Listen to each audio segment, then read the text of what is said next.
Welcome everybody to the PrimPerfect Pavilion, and our evening talk this evening is with Cytherion, Revnik, who is going to be here today telling us all about the Yumi and the interdimensional puzzle and everything else that's involved with this. And this is something that is new to me, and I'm really looking forward to hearing all about it. So, Cytherion, the floor is all yours. Thank you, Cinders. First of all, I'd like to thank you for inviting me here and giving me this opportunity to present. I'd like to start by giving out a little YouTube trailer link. It's a 2-minute video. It's fairly short, so feel free to take a look later now. We also have a Facebook page, facebook.com/Bands of Cypher, and you can stay in touch with whatever's happening there. Now, as a brief history of the game itself, it's based on a novel, which actually I'm working on right now. Hopefully it'll be out by the end of the year, and Bands of Cypher is one of the chapters in the book. What it's based off is ancient Mayan civilization and their Mayan calendar, which is actually bears a resemblance to the Bands of Cypher portal. And once this portal is opened, a creature from another dimension appears in our world, and the whole game revolves around the art of solving this portal, which is a puzzle of 5 elements. You have to balance the 5 elements to open the doorway to another world. Now, overall, this game has about 3 different games. One is alchemy based. You create crystals where they serve as a home for the Yumis, and the Yumis can actually go into 1 Prim crystals, so you don't have to worry about Prim limits on your land, which is one of the strengths of this game. And they also don't need to be rezzed all the time. You can keep it in your inventory. They will gain their stats right in your inventory, and you can res them when you need them. So I'll start off by demonstrating this little puzzle here, which is the portal. You can see there's 4 bands, which is the name Bands of Cypher, and they all have 5 elements on them. Now, this silver one is the metal. There's earth, nature, water, and fire. So we're going to spin these bands till we reach an absolute balance. And since I know the puzzle really well, I'll do it really quickly so I don't waste anyone's time. You can see the change of the color in the core is what tells you whether the core is too hot or if it's too heavy or it's too cold. So when you add metal, it changed to yellow, which means it's gotten a little overheated, so we need to balance it. So I'm gonna spin the other elements until I reach a balance.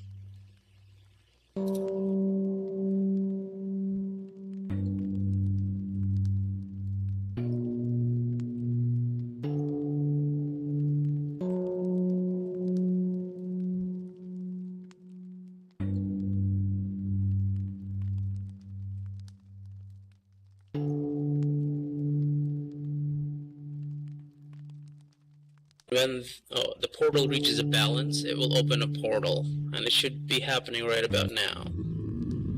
Oh, wow. Can everybody see that?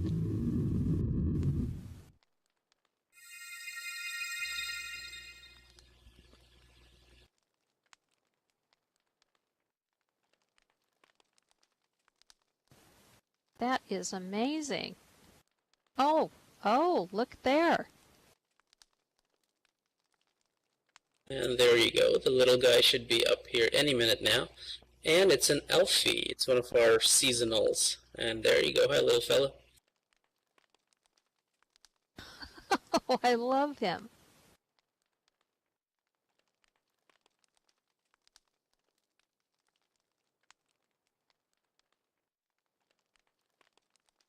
Now that is impressive.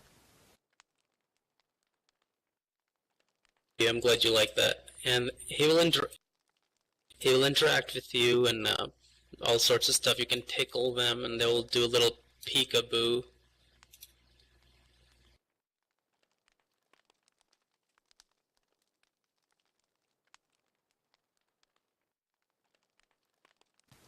Oh, that is so cute.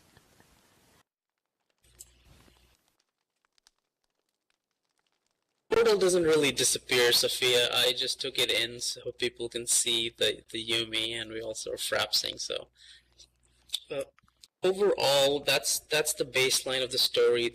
And then the story progresses. You have to find the other family members of the Yumi, and the baseline is there's no real breeding genetics involved. It's basically on the algorithm of a social network. They associate with other Yumis of the similar genetic traits, and the different types of traits that they exhibit is, of course, their luminescence and their wings. They've got their bodies and their glow, and of course the skin overall.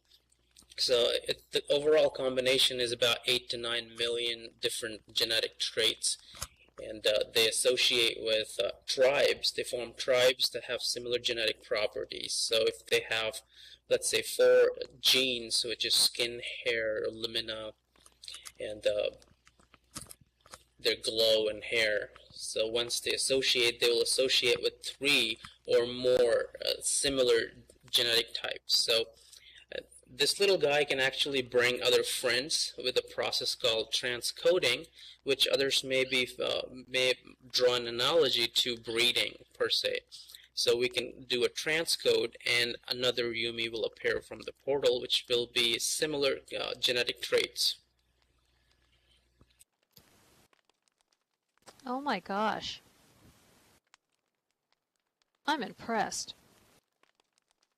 The game actually went viral last year, and we were not prepared for the level of success that this was going to receive. We've got thousands of players and thousands of fans on Facebook, and initially the game was supposed to be very small. It was not designed to be a breedable per se, or to be poised in this sort of market.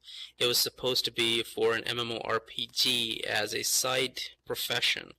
And the level of enthusiasm we received last year was phenomenal. So we decided to do an expansion which releases more and more different variety of games. So what you saw was the game 1. The other one is another similar portal, which is a different puzzle. It's more of a genetics puzzle where you're going to scan for DNA samples, and you piece your puzzle together. So if you love puzzles and if you love pets, you're absolutely going to adore this game. I can just say it out right now. So go ahead and try it out in your free time. And the third puzzle is sort of for alchemy enthusiasts.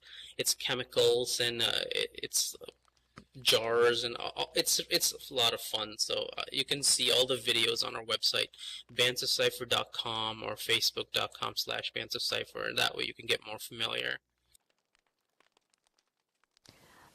Well, I can see that you are definitely well acquainted with the whole thing, and I see that you are the business development and marketing expert, which is rather a heady title.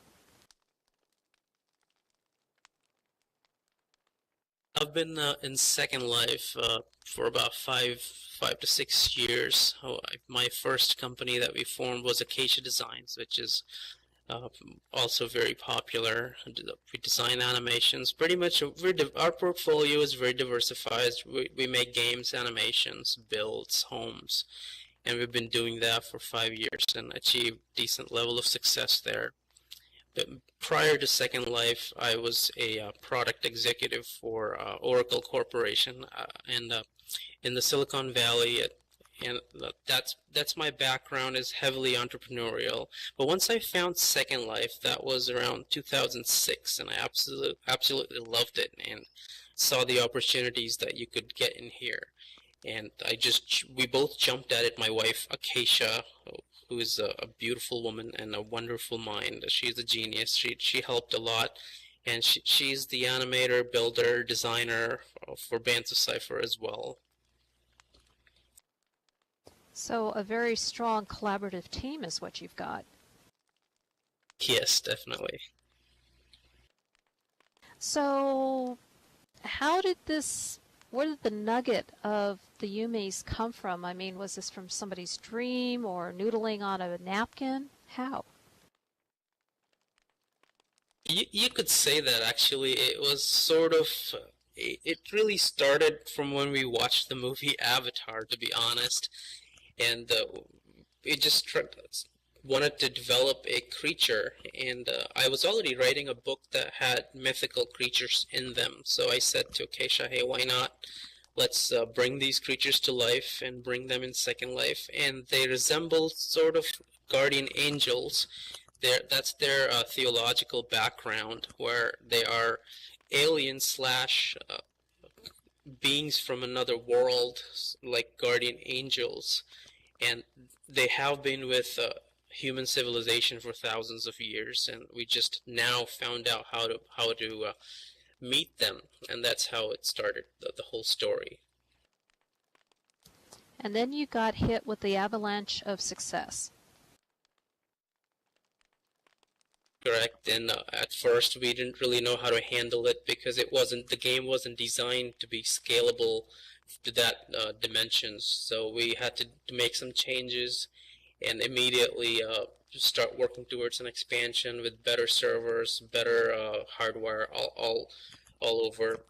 So for about 6 months, the game was almost to an explosive point where we couldn't handle the traffic. Our servers were kind of straggling. So we made some changes and came down to a point where it's pretty scalable now. But unfortunately, as of Hurricane Sandy, it really affected our servers, and a lot of players were not able to play the game for a couple of weeks. So we just dealt with that situation, and we fixed all of that. So hopefully everything is up and running. Well, it does sound like to me that you're very thorough at what you do, and you also value providing a great product out there to current loyal and future customers or clients. Cinders.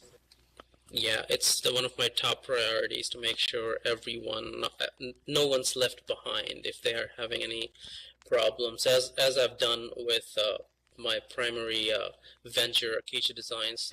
We value customers a lot. We want to make sure everything is taken care of.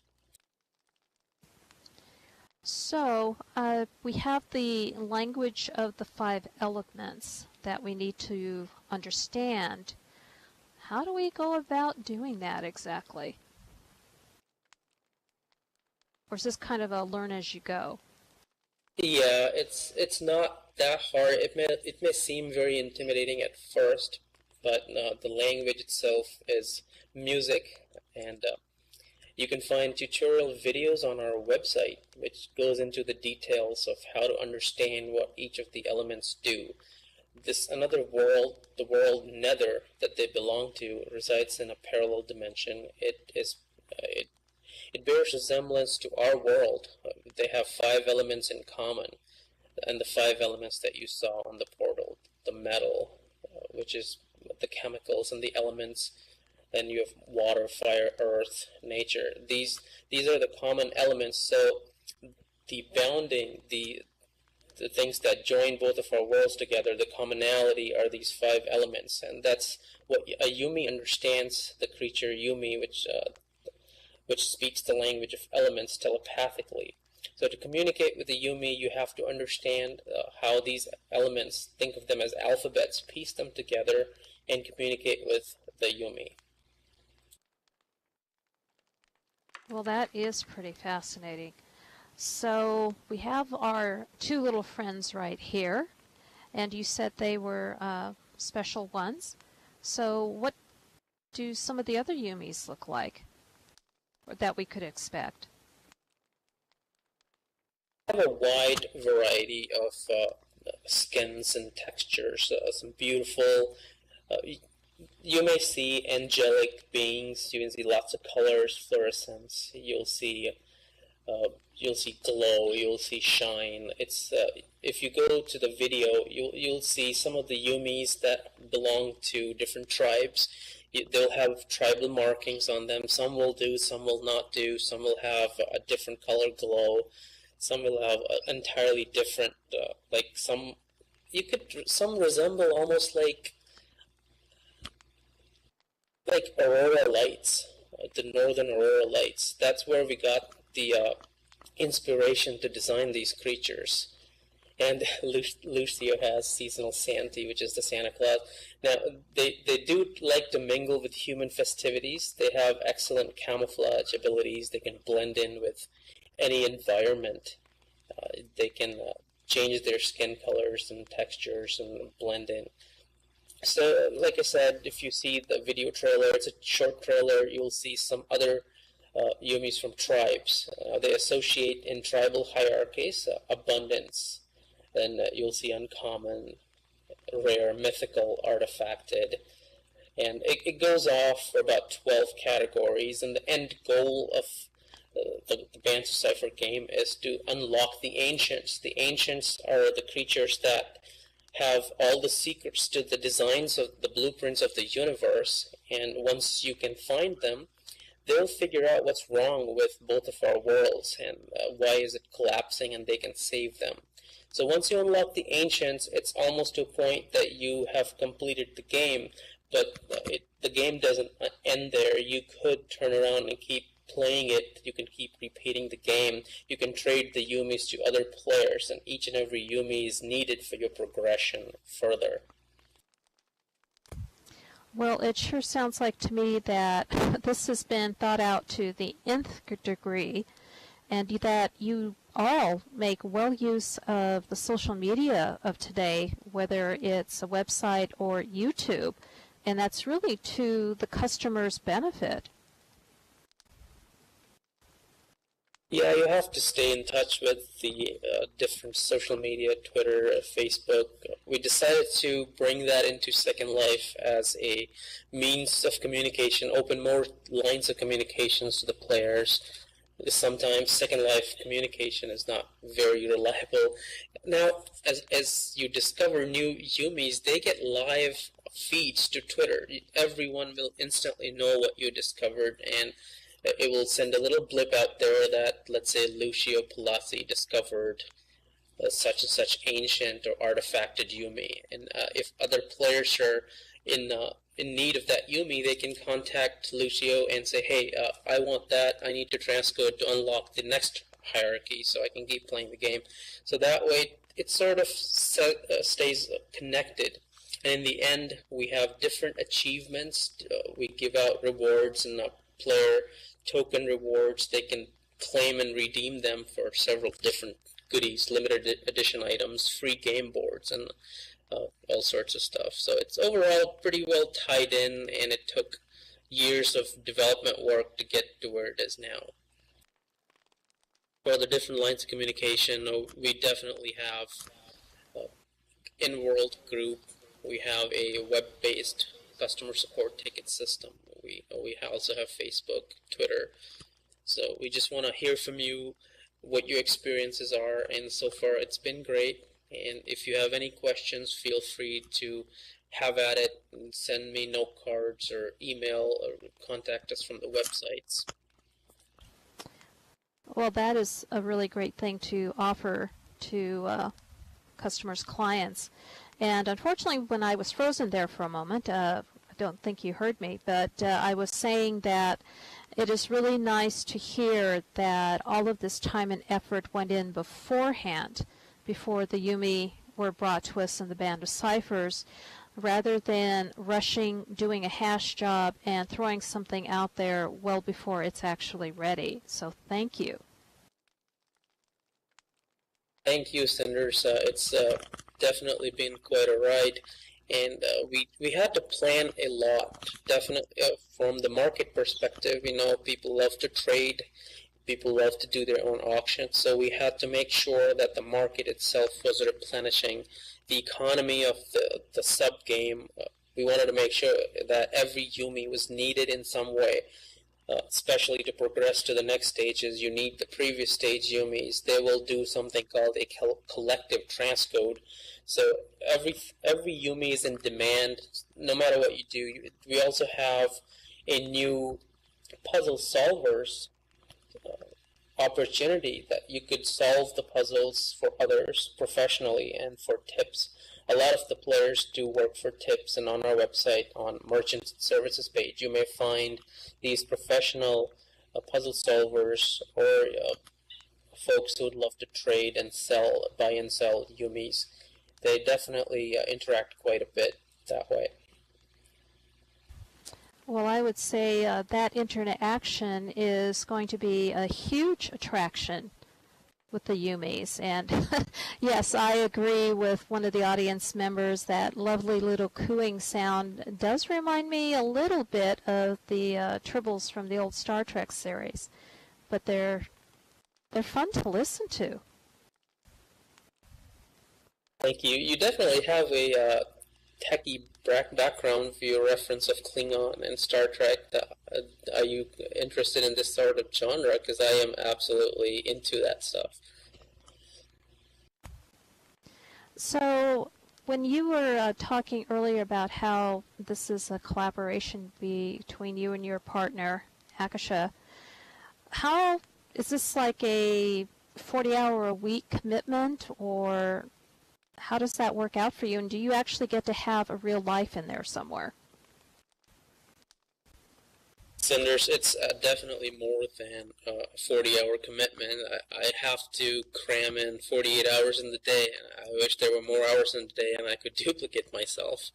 But we do have really good time management skills, so we can make a lot from what little time we have. It takes a lot of work from all the. It's also not the only venture. We have to make sure that we have time slots available to make sure everyone is served equally. We have staff from all time zones. We make sure we have developers ready to take on their little iPhones and Blackberries. If a customer request comes in, it gets handled appropriately. So my task usually is to make sure everything is up and running, but we do have very skilled builders and scripters involved behind the scenes. I would do a shout out for Priyana, which is also lead developer. She's working day and night on this. Keisha is working day and night. So my involvement personally is, I would say, 30 to 40 hours definitely. But I do get time to have some real life and make sure I can attend to families at the same time. Well, I think that's one of the key successes for the really successful businesses here in Second Life, no matter what you make or do, is that you do have to put in the real commitment to the business, to the behind-the-scenes work, to getting yourself known, the publicity, promotion, what have you, that you can't just view it as a light hobby. You have to be willing to put in the time and work to make it successful. And I'd say you all have done that very, very well. Definitely, you can't think of it as a light hobby. Once you have paying customers, it no longer is a hobby anymore. You have to take it seriously. You have to make sure you have channels of communication, support lines open, and tech support, maintenance. It all comes into play. So definitely can't stop at the light hobby. Now, I was taking a little bit of a look at your website, and I was looking at the Bands of Cypher, the story, and I see there's a little Mayan connection here, and considering later on this month, I thought that was rather apropos. So how did that come into the whole thing? Really thought and planned out to be that way. The story that I'm writing in the novel has a heavy Mayan connection to it. The portal was actually the Mayan calendar. And the Mayan calendar, if you look closely, has a little picture of a creature in the center. And if you zoom into it, you will see it. So that creature in the story is a Yumi. Now, I made that up. It's not, we don't know what that is in reality. We made a fiction that face in the center of the Mayan calendar is a creature coming out of the calendar. Now, if there's a creature coming out of the calendar, it must be a portal. So that's how the story ties in. The ancient physicists, they figured out the design of the Mayan calendar as a portal, and figured out their elements, and that's how it ties in to the whole story. Well, I thought that was a very clever idea myself, and definitely piqued my interest quite a bit, actually. You're most welcome to try it out. I will definitely send you some of the packages so you can play and get. I think you will really enjoy it. The games are very engaging, right down to the third. We have 1, 2, and 3, and more under development as we speak. The first one is what you saw. The second one is a genetics puzzle. The third one is a chemistry puzzle. If you love chemicals and elements, you're going to love that. And all three tie in. You create homes for these creatures using basic chemistry. Then you use genetics. You scan for genes, and then they communicate telepathically through the genetic code. So that's right down to the T, where we have a really good knowledge of genetics as well. And if you are interested in that, you will definitely enjoy all three puzzles. Oh, good heavens. I've talked to some of the people here in Second Life who are into breeding, whether it's kitty cats, horses, or chickens. Good heavens, I think they could give genealogists a run for their money with the expertise they amass. Good heavens. Well, yes, Lucia's right there. Instead, you acquire new Yumis by summoning them from the portal. And even better, they don't eat. You don't need to buy food for them. That's wonderful. Yeah, the business model is a little different. You don't need to feed them. There's absolutely no upkeep required for these creatures. You can just have hundreds of them or thousands of them. You don't need to feed them. But definitely, our source of income really comes from a pay-to-play model, where if you love the game, you just buy a new game pack, and the game pack is limited charges, where it will open a certain number of times in its lifetime. You can open, like, let's say 100 passages to the other world, and then you have to buy a new game board, which is basically the model. But there's absolutely no tying in, no commitments required for you to feel pressured to buy food for the creatures. And it's worked out. We've definitely generated quite a hype with the no food model and pay to play, where if you like the game, you keep playing. If you don't like the game, take a little break. And most of the times, players take a little break and they come back because they love the game to its basics. Well, I think that is a wonderful idea. I like the idea because I have 2 Marus and 2 kitty cats. And actually, folks, I was never enticed by the idea of breeding them. And I couldn't wait until I had enough linden to perma-pet all 4 of them. And that's where they're at now. So the idea that I wouldn't have to keep feeding my Yumis is very attractive, and I'm sure that a lot of people who check it out, when they read that on your website, they probably go, wow, I like this idea. They definitely do, and really I didn't really mean as a pun to Miru. It's a wonderful game. I know Tiger personally, and it was a long time ago. He's a great scripter, definitely, great game. And I have high hopes for them. I'm sure they're going to be doing great strides in terms of breedables and in terms of games and fun in Second Life. We're both basically allies, and I wouldn't say we compete in any sort of zones. Definitely, it's a synergy element to it. We both want the same thing, which is bring more things to do in Second Life, and the more the better.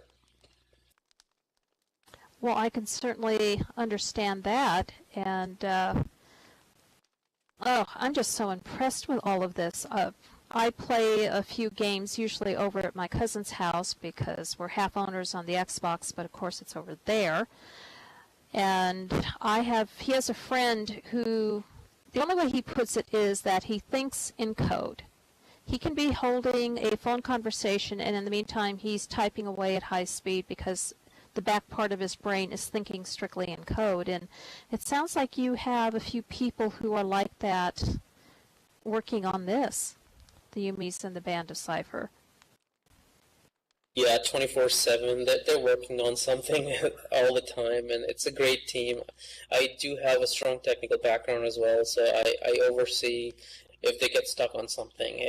I'll jump in, write a piece of code that will really get them going, because the big picture is what they really need to move forward. And we have different plans for the future, which I could disclose all of them today, but we do have to keep some under wraps. But great things are coming, folks. It's going to be a great next year. Oh, so that means they really need to keep checking your website for all the updates and little hints about what might be coming in 2013? Yeah, well, it's not really going to be a expansion per se, but definitely more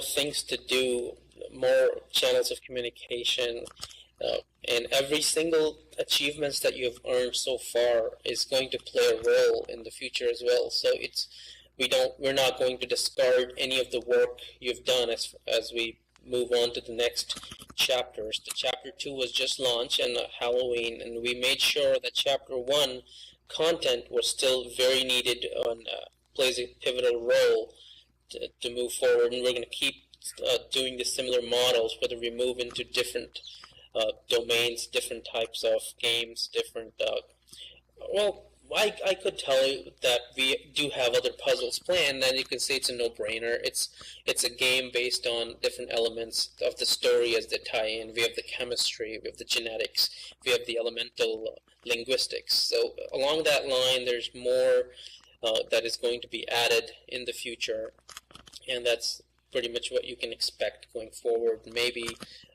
is mobile on the line or not? I'm not sure. I get questions every day. Can we play this on a phone yet and tie it into Second Life as well? Because that is definitely an interesting concept, and so far we haven't really made any treads in that, but it's something to look forward to. Well, it sounds like to me that there's going to be great consistency in what is currently going on and what will come. And I would think that is going to be another big attraction to people who are already involved with the Yumis and the ones who are looking into it. Nobody wants to get into something and feel like they're going to be taken for a wild ride and there's not going to be consistency or dependable support, and that's something that you are giving them. Both of those things. Yes, Cinders, that is our top priority. Now, I foresee that not that far away, I wouldn't be at all surprised that I'm going to be turning on my TV one day to Brian Williams on Rock Center or 2020, and they're going to be talking about this game within Second Life called Band of Cyphers and how original it is. I think that would be wonderful. We can sure hope. That is definitely one of that will be a dream come true.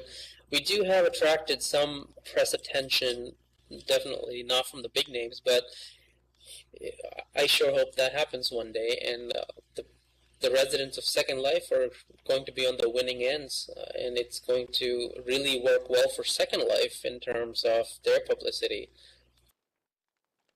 Well, I, for one, really hope that you're able to set up a table at the next Comic-Con in San Diego, because that would definitely get you some huge exposure.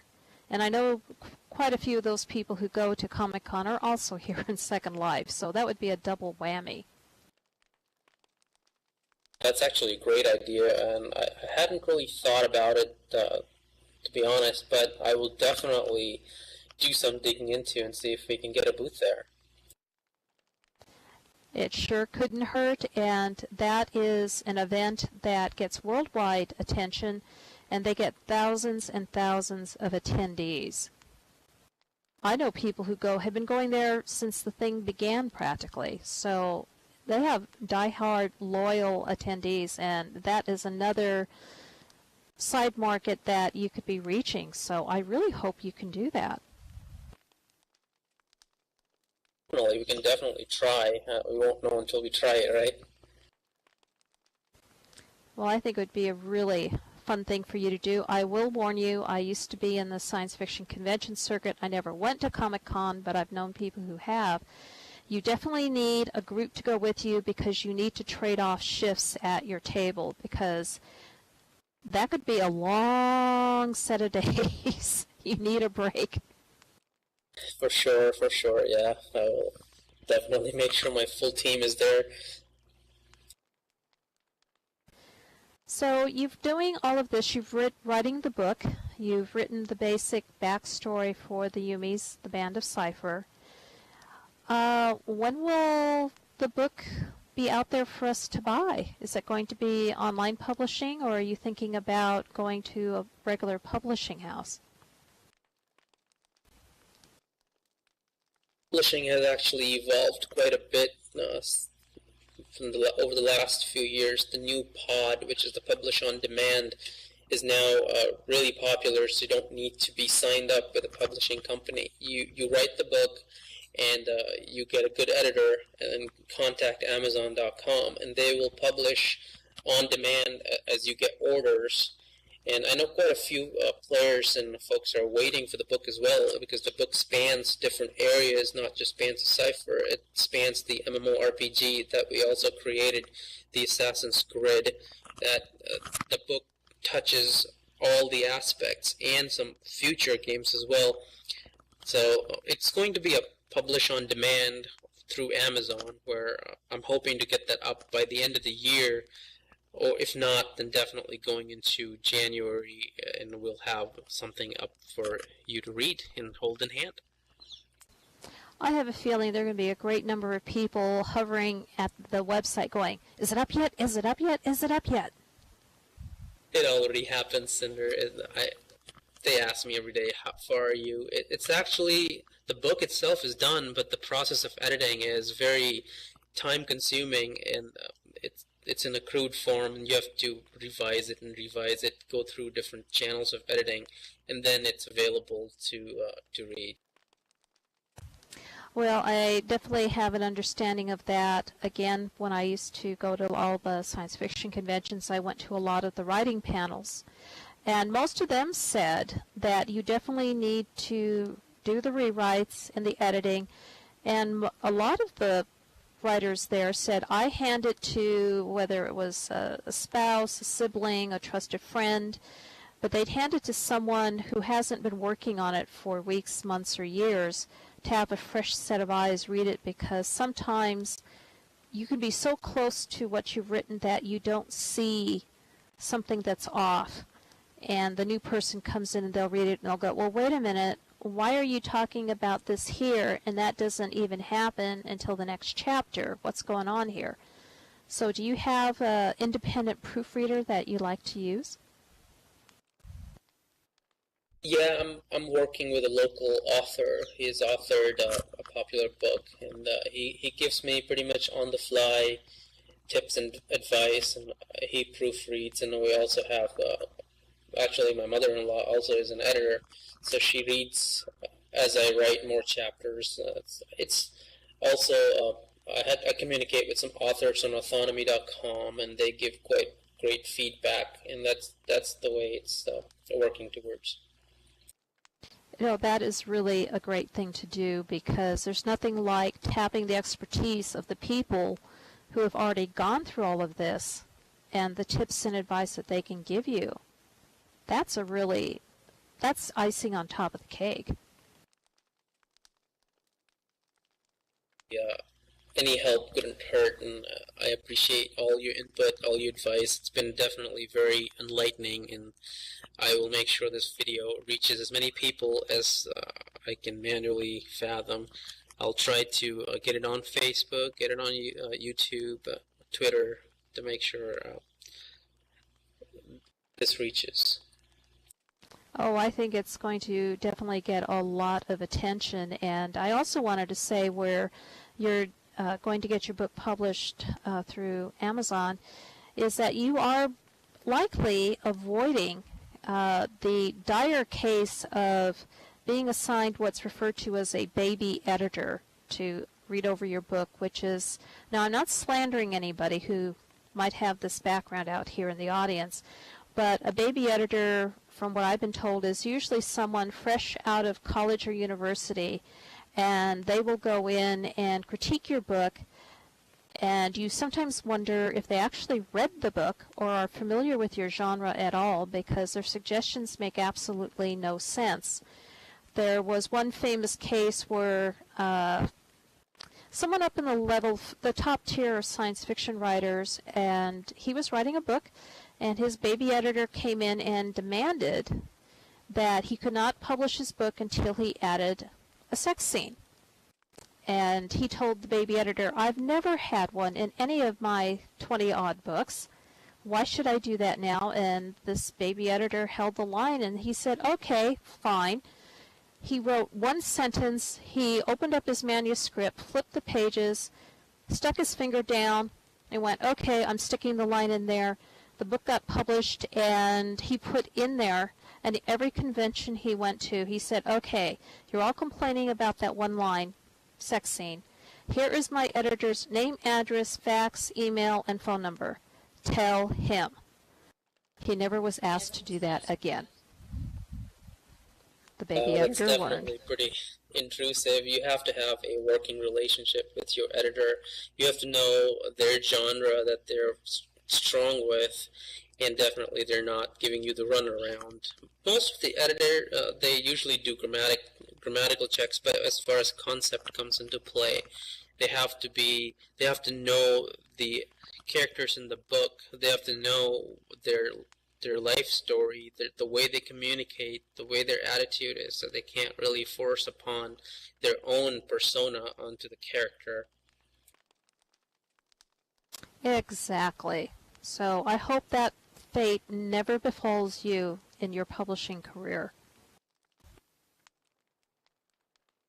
Thank you, Cinders. It's definitely been a pleasure. Well, it's been a pleasure here too, and I do want to just bring up one thing. You mentioned the Assassin's Grid. For some of our audience here, can you briefly explain what that's about?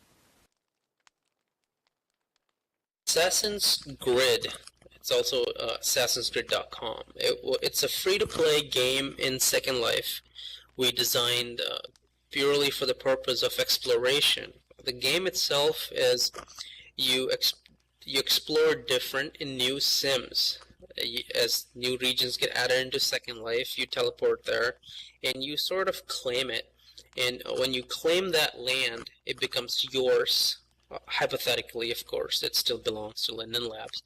But in our website, it will register under your name that you claimed or conquered this land. Now, Assassin's Grid is based in sort of a dark era where the governments have collapsed and everybody is trying to get hold of whatever resources that they can, and that's basically what the game is. You find these sims and then you harvest resources and build structures, and as you build structures on these lands, you gain more power, and it's a combat oriented game, but that's not the core of the game. The core of the game is to conquer and become more powerful, to craft structures and trade with other players, and combat is just a small part of the game.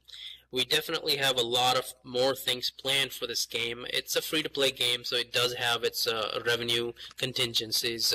We have to kind of pace the updates to the game so we can keep it free to play. So sometimes players do get a little agitated. Hey, when's new stuff coming out? And we're like, it's there, it's going to come out. But there's definitely a lot to do in the game itself, right down to crafting, trading, combat, tournaments. So they can get a lot of free fun by signing up to the game at our website, assassinsgrid.com. Well, that does sound quite different from the Yumis, but again, it's something that a lot of people could get into quite easily, and all I can say is you have got to have a brilliant group of people who all work on Assassin's Creed and Bands of Cypher. You must be, I can't imagine all these brilliant minds all working together on these two projects and doing it so extremely well. Thank you, Cinders. We do have a very core group. It's some of the best in the world. They have worked with top Fortune 500 companies. They have had their startups. They're all entrepreneurial minds working in top companies. They want to do this. They have actually left their core jobs and they are working full time as a core member of the team on different projects, be it Acacia, Bands of Cypher, Assassin's Creed, and many more things to come. And I am blessed to have a strong technical team on my side. Well, I think it's also to their benefit that with your background in training and education that you are well able to grasp what the needs and future needs are going to be and that they can talk to you and you'll understand what their problem is or how you can help them find a solution. That's a plus on both sides. Yes, it sure is. It helps. Now, one thing I've noticed when Safi and I have been doing these interviews with the different creators and designers here in Second Life is that they all seem to have a mindset where they don't stop learning. They are always seeking new knowledge, new ways to get something done, to be more efficient. And would you say that's a hallmark of you and your colleagues? Yes, they're looking for new ways to learn and new ways to move forward, adapt. And in a way, I would say some of my colleagues are, I would say, not cursed or blessed with OCPD, which really is attention to detail, and it shows that their detail-orientedness comes to a point where they never stop learning, never stop perfecting what they want to move forward with. It's always something new, always something going on in their minds, and they keep brainstorming, sending me messages. Hey, can I sit with you with talk about this? And Acacia is always thinking about new things, and her mind, the way it works is, I wish she could be here with me today, but she has some prior engagements. But she's always thinking along the lines of what new, how can I bring more joy into Second Life, more fun, what can I do? It's always learning. Well, I think that is extremely wise of everyone involved because you really can stagnate if you sit on your laurels and rely on your past reputation. You can get so far behind the times that then you feel like you're trying to swim up a waterfall just to catch up. Well, we do have our moments where we get stuck and it feels like we have a mountain to conquer, and we're thinking, how can we do this? So we go back to the basics, figure out how can we scale up or scale down. It's basically project management skills come into play, where you handle and control the scope so you don't go into scope creep where you design too much or you get off track. In a way, scope creep is good, some would say, with a creative oriented game, but we definitely like to keep things in check as to what we can deliver, what we can't deliver in time, to make sure we don't burst our deadlines by so much that people start hating us. So we don't want that happening. So we definitely work towards controlling scope, controlling how we can get things done, basically. Well, I think that's very wise not to promise what is inhumanly possible to accomplish, to keep it realistic, and you keep everybody happier that way. The people who are working on everything within the companies and, of course, your customer base. Keep it consistent, and that sounds to me like what you are doing brilliantly. Again, Cinders. Yeah, you have to be transparent with your customers in today's world. You cannot hide behind a wall and expect your players or customers to understand everything. You have to be at a level of transparency that they know exactly what's going on. If you can't do something, you let them know, hey, we've got a hiccup coming. We got hit with the hurricane, guys. We got to make sure that things are up, so there's going to be a delay. So we keep people in the loop as we get hurdles along the way. Whatever comes, we try to maintain a level of transparency. Well, I think you do that just beyond more than capably well. And if you don't mind, I know we don't have a lot of people out there, but I'd like to see if any of them have any questions they'd like to ask you about your business philosophy, the Yumis, or Assassin's Creed. So, any questions from the audience?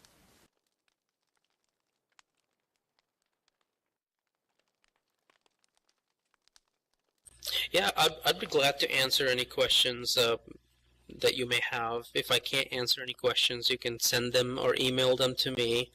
It's cytherion@gmail.com, or just send me in a note card. I will address that as much as possible.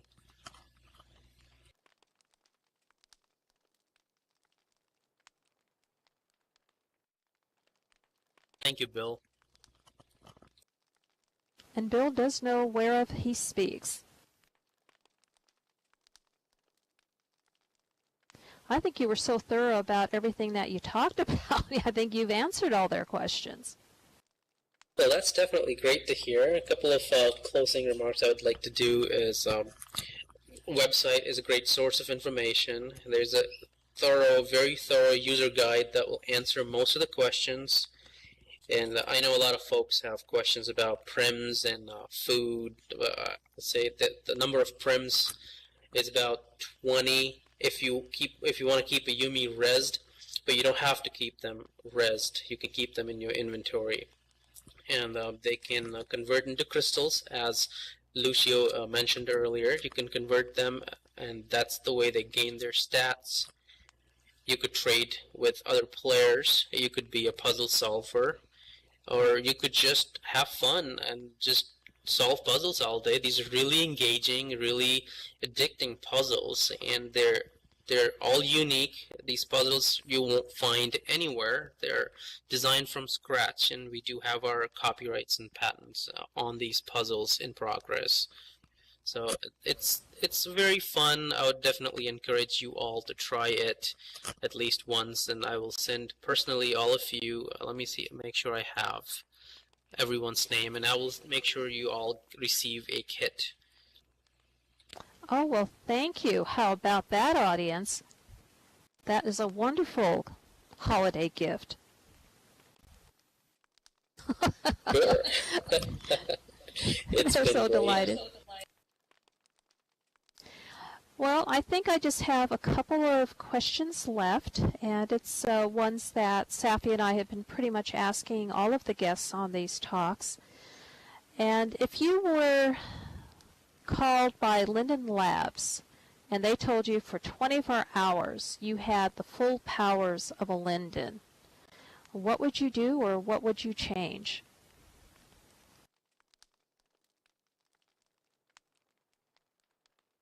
It actually forces me to do some introspection. I have been in touch with the Lindens for the last 2 years, and sort of behind the scenes been in talks for their upcoming and new changes to Second Life. I would definitely suggest changes to the viewer for sure. It needs a little bit of work. They need to be more scalable, because I feel that they're sort of bottlenecked in their resources. I know how it's like up at Market Street. They're understaffed. I would definitely say that they don't have as many resources as they used to, so they would need to make sure that the Second Life is scalable in their recent strides into other gaming markets. I think it's a great strategy, but they have to make sure Second Life is scalable and not bottlenecked. They need to work. I would like to see them work on more features to scripters. That's the core of Second Life. And animations, they need to have a bit more flexibility as they have given in the past. I would say caching of animations. That's you can cache sounds, but at the moment, to cache animations, you have to do sort of a workaround. There's these little things, they need to be implemented so Second Life can be at the level of what other games are offering. It's a great game, and I have extensive background with game design, and I know that Second Life has the potential to be right at the top. It's the amount of content in Second Life is so phenomenal that you can't even fathom. All the other games they don't even come close. Yet it's not gaining the exposure that it should, and I think it comes down to the scalability aspect. Well, I sure hope that they do listen to you, because that would be absolutely wonderful, and I'm sure everyone here would agree with me. So maybe that'll be our New Year's, or Linden Labs New Year's resolution. Okay, Bill. Bill's enthusiastic about your ideas. Thank you, Bill. And my last question would be, if you had your choice out of everything on the Second Life grid, what would be the best Christmas present you could wish for? For myself, or for everybody?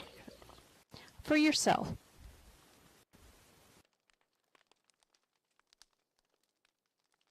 My Christmas present, gosh, I can't even imagine. I would definitely like to see a project that I've had sitting on my desk. I would like to see it through, which is my book. That would be a great Christmas present for myself, to get it out there in print, and I can start sharing it with others. So that is a great Christmas gift for me personally. Well, I am going to wish very hard that you get that gift. And as you said earlier in the interview, if it didn't happen in December, that in January, that would be what a kickoff for a brand new year. Yes, for sure, and I sure hope that happens. Well, Cytherion, I thank you. This has been one of the most fascinating talks I have had the pleasure of hosting. And I am going to be keeping an eye on the Yumis and seeing what goes on with them. So thank you. It has been my honor and pleasure. Thank you, Cinders. Thank you, everyone, for organizing this Relay for Life Expo. It's been a great pleasure to be involved as sponsors, whatever little we could help with. It's been enlightening, and I sure do appreciate that. And once again, thank you, everyone. Well, I'm just going to wish you a Merry Christmas and a Happy New Year, and to everyone at your company. May you have even greater success in 2013. You all, and Merry Christmas and Happy New Year to you too.